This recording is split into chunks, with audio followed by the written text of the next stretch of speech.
Right, we're at IPC Apex Expo 2023 in San Diego. It's drawing towards the end of day one. I'm joined by Jayne from Absolute EMS. Pleasure to be here. Thanks for coming over. Yeah, has it been a busy day for you? Actually, it's been a very busy day. It's always wonderful catching up on the new technology and new inventions that are coming out in the equipment world and so forth.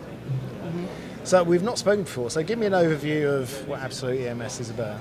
Absolute EMS is a mid-sized contract manufacturer located in the heart of Silicon Valley. Right. We've been in business for 26 years, and in the last 3 years, we 100% reinvented the organization. Right. And we put new equipment throughout the facility. Every single piece of equipment is new. So it specializes in miniaturization. Right. So if you were to take a look at one of the most beautiful factories in the world, it might be a tier 1 contract manufacturer, but you have to be at a certain revenue rate to get in there. So here we are in the middle of Silicon Valley, but we're servicing the younger companies. And so it's an excellent fit, it's well needed, and there's no one like us in our peer market. It's very, very beautiful and very unique. It's quite a bold decision to completely reinvent the company. It was a very bold and exciting decision, yes. And it's worked. It's worked. Yes, it's worked. We have really good anchor base of customers, new and established from years gone past, and they're growing, and our backlog is strong, and it's incredibly rewarding. It's been good, very good. So, I mean, that decision, was that based on talking to customers or seeing, looking into the future? We brought in a new chief operating officer by the name of Doug Dow. And he was working with our CEO, and they really wanted to reinvent themselves for the next generation of business.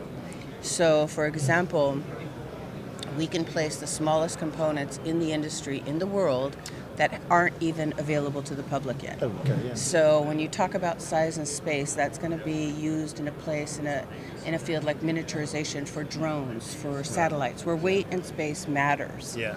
And so these components may not even reach the industry for 3 years, but we're already established. We can do it. Yeah. And the rest of the people will need new equipment sets to accommodate this.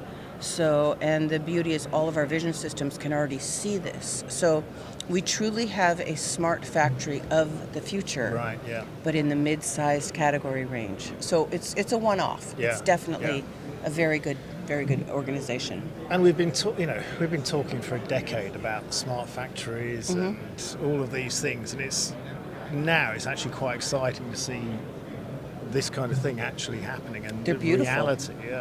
They're beautiful. They save time. But it's quite bold to be a trailblazer like that, isn't it? Because you've not got that many people to learn from, so you have to be pretty spot on to make the right decisions, don't you? We made the right decisions with some very good partners. Hanwha is one of our partners. Mertech is one of our partners. They spend a lot of time in our factory training our people, bringing us up to speed. They were beyond excellent. Yeah. And so we think they were a big part of our success, our early on success especially. And that collaboration is important, isn't it? Because it's, there's a huge knowledge base out there, and it's developed. Yeah. The collaboration is developed and respected and honored, and good communication. So Yeah. yeah. So how do you see it developing over the next few years then? Well, the next few years are interesting. We are at a point where we're selective in the type of verticals that we stay within our strengths. We don't venture too far out of our core competency. There's a strong belief system of transparency. So if a new opportunity comes along and it's not a good fit for us, we're very well networked to turn them on to somebody that might be an excellent fit. So we'll make a personalized introduction. I think that it just fares well for the industry. And so our intent is to continue growing. We're looking at more equipment a little further down the road. And the second shift, right now we're at the shift and a half. So we're growing. It's business 101, and it's very exciting. What are the particular verticals you're specializing in? We specialize in industrial, medical, and aerospace. Right, So those cutting edge ones where, like you say, size and dimensions are critical. Yes. Well, it's fantastic. Well, I hope the show is fruitful for you. Thank you so much. Thank you for sparing time to talk to us. It's an absolute pleasure. Thank you. Okay.